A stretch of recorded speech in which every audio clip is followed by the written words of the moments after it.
Kasi magte-take off yun. Okay. Ganun yung opening niya. Hello Mega Entertainment, this is Tel. And today, I'm going to play the impromptu song challenge. I'll be choosing a topic each round, and I'll try to create a verse based on it. The main theme of the challenge is all about self-discovery. Okay, let's go. Impromptu song challenge. Okay. When writing songs, What's your it's creative easier process when writing pag meron songs? ng music talaga. Like meron ng buong music na papakinggan ako, yung gagawan ko na lang siya ng melody, gagawan na lang siya ng lyrics. Ako talaga hindi ako yung marunong gumawa ng music from scratch. Like kailangan ko ng someone na tutulong sa akin para lang masabi ko sa kanya ano yung sound na gusto ko. Tapos pag nagawa, tsaka ko siya lalapatan ng melody or ng lyrics. Ganun. Let's choose one topic. So, ang first topic natin ay choosing passion over practicality. Oh. Grabe. So, anong pwede nating maging... Bigay kayo ng word. Inutusan ko kayo, no? Ako yung challenge nyo, pero mas challenge ko kayo. Okay, sige, try natin. Akala ko pa, kasama na kita. Wow. Hindi pala, pinapapili mo pa. Yes, Tel. Sino bang dapat kong sundin ang puso o ikaw ba? His voice. Mahal kita pero King. mas mahal ko ang sarili ko. Okay na ba yun? Medyo weird, sorry. Okay. Nagkaroon na kasi ako before ng moments sa life ko na I have to choose between tutuloy ko pa ba yung gusto kong gawin or hala, baka umiyak tayo dito. Hindi lang. Before training sa SB19, parang nagkaroon kasi ako ng time na pinapili ako kung tutuloy pa ba ako. Kasi parang ayaw niya na. Kasi parang nakikita niya walang nangyayari.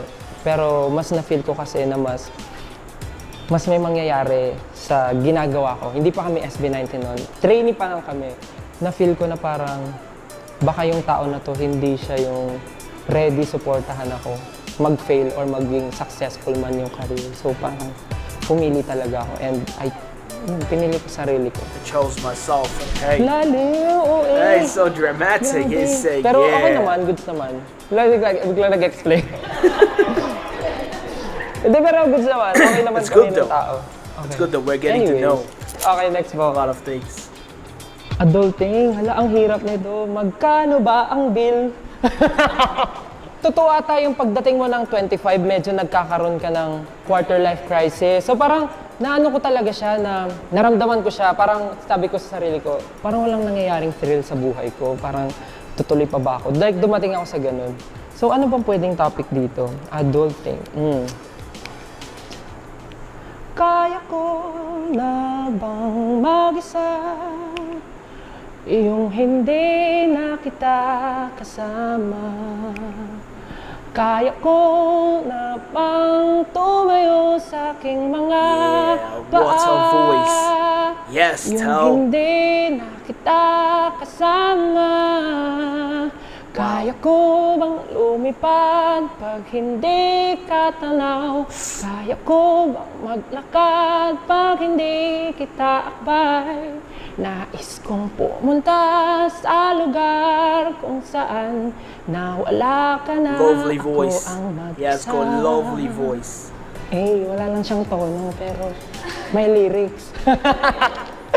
Well, ano lang siya, tungkol lang siya sa maglakbay mag-isa, parang ganon. Kasi yun nga, yung time na yun, na-experience ko siya na kaya ko na bang tumira sa condo on my own. Kasi ever since na nag-aral ako ng high school, college, hindi ko talaga kayang humiwalay sa parents ko. Tapos nung nag-start na nga yung training with SB19, mas doon ako nagkaroon ng battle with myself na parang kaya mo bang bumiyahe, umuwi sa inyo, or kaya mo na bang mamuhay mag-isa. Kasi bukod doon, pag namuhay ka mag-isa, shoulder mo na lahat eh, yung bills, yung rent, food, everything. Yeah. Yun lang yung na-feel ko doon sa song, parang being alone, hindi mo kasama yung nakasanayang tao sa paligid mo. Okay, next one is moving to a different city. Ah, ito nga yun, parang same lang. Okay, malungkot ka kasi lilipat ka. Pero pwede rin namang masaya ka, nalilipat ka na ng ibang lugar. Okay. Ano kaya pwede? Ako ay lilipat na sa lugar na hindi ko naman alam kung saan napupunta. Kasama pa ikaw. Saan na nga pupunta? Saan na nga titira? Ako nga ba'y mag-isa? Makakasama ka ba? Halika na, sinta. Samahan ako patungo na dito. Okay, baka weird na. Okay na siguro yun. Okay na yun? Okay na yun? Diba parang minsan yun yung nagiging issue ng partner. Parang pag nagtrabaho ko dito, sasama ka ba? Willing ka bang iwan yung buhay natin dito? Parang awkward pala pag mag-isa, no? Parang masaya kung may kabatuhan. Traveling. Sa basketball ba to? Traveling.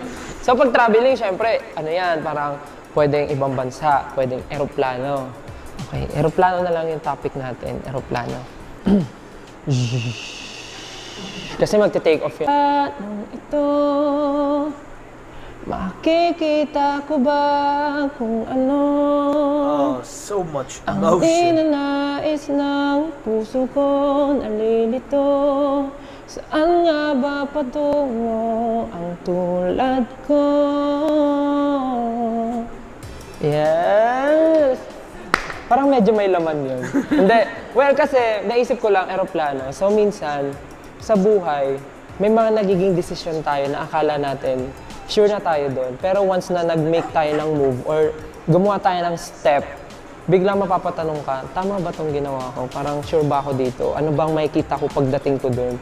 So naisip ko lang, aalis siya dito kasi akala niya may magandang buhay siya doon. Pero papunta pa lang siya, iniisip niya na kung kaya niya ba talaga or nakikita niya ba yung sarili niya doon sa lugar na pupuntahan niya. So, ayun lang yung naisip ko. Medyo mahirap siya kasi kailangan mo mag-isip ng topic eh. Pero isa lang yung na-realize ko. Parang ang hilig ko sa sa sad song na mabagal. But siguro nga gano'n lang naisip ko. Kasi pagka nag-iisip ka, medyo bagalan mo lang para mas makapag-isip ka kagad. Pag binilisan mo, baka mawala ka ng words na sasabihin or kakantahin. Naghahalo-halo yung thoughts mo. But sobrang na-enjoy ko kasi parang for me, it's a struggle na gumawa ng song. Kasi nga dahil isang baguhan na solo artist pa lang and first time ko mag-try gumawa ng song for myself. So, challenging siya for me but nag-enjoy ako ng sobra kasi dito sa room na to, walang judgment at all. Thank you. And look at him. Oh yeah. He looks great. Yes, ayun po. Sana nag-enjoy po kayo sa video na ito. Maraming salamat po. Thank you for watching. This has been Stel for Mega Entertainment. Again, thank you so much, guys. Bye-bye. Thank you. Bye. So as seen, we have just finished watching Stel's Mega Entertainment video and he said a lot of things here. I mean, this guy is just amazing. I mean, he is different. He is different in every way. When he sings, when he dances. And yeah, his interviews and the way he talks and he's fun to watch. He does a lot of things. When he gives interviews, he does a lot of things. I mean, he's such a funny character, a talented character. He is everything. He is an all-rounder. He's just so good.